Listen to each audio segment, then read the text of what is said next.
Good morning. Rise and shine, my friends. This is Wake Up with KERA News. I'm Katherine Hobbs. Thank you so much for starting your morning with me. May is National Mental Health Month, something I'm personally quite passionate about. In case you missed the memo, there's a new nationwide emergency line. It's similar to 911, but for those in mental health crises. The number is 988, and you'll get connected to a trained operator who can help navigate psychiatric crises, often without having to involve police or EMS. I'll scatter some more mental health tips in throughout the month, so keep an ear out for those. April showers have come and gone, and I think it's safe to say we're launching into summer now. Temps this week will hit the 90s, with today's high settling around 83 degrees. Now, personally, I'm already missing the more tepid springtime temperatures, but these bright sunny days are great for the bees, so they're good for me. Election results are in, folks. Here's what the North Texans voted for. Denton has re-elected Mayor Gerard Hudspeth for a third and final term. Arts advocates approved a historic $75.2 million for Dallas cultural facilities, and Brandon Chase McGee secured a second term in place 5 seat of the Denton City Council with 50.39% of the vote.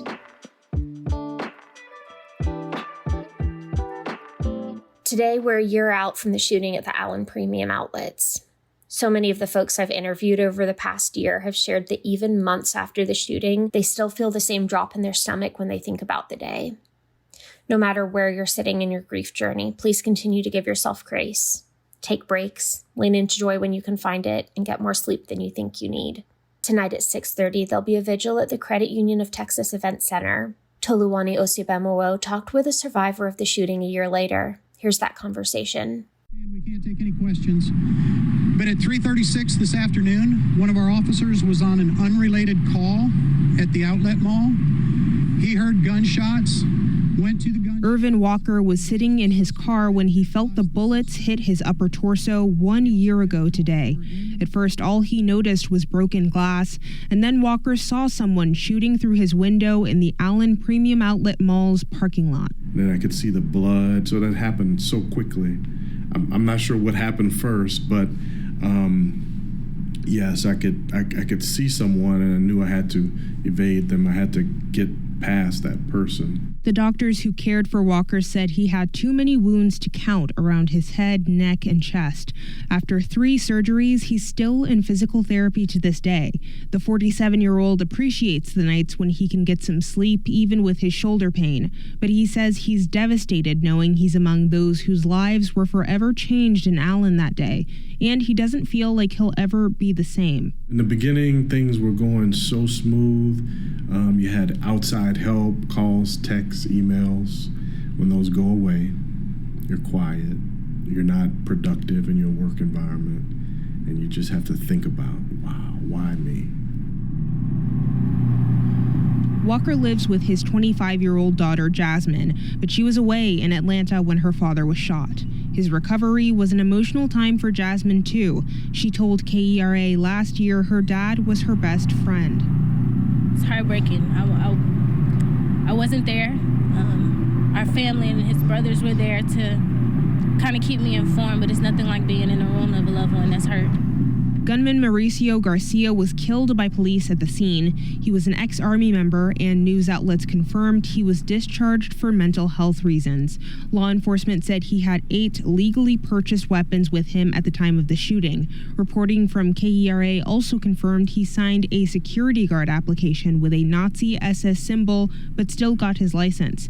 And police cited evidence of Garcia's neo-Nazi ideation. Despite that, officials didn't label the shooting a hate crime.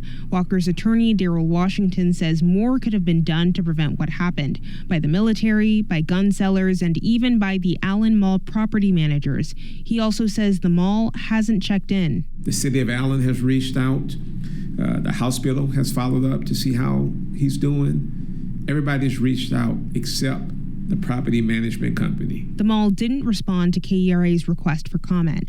Washington says a lawsuit is likely, but even with Walker's first-hand experience, he says he has no interest in joining the broader political conversation. Instead, when he's ready, he's looking to help other families who are dealing with the aftermath of gun violence. That may be my role in this, of creating resources for families that the wage earner is impacted. What happens to the rest of the family, right? How do they get income? How do they get donations or state aid, federal aid? But he says he still has a long road of healing ahead. For KERA News, I'm Toluwani Osibamowo.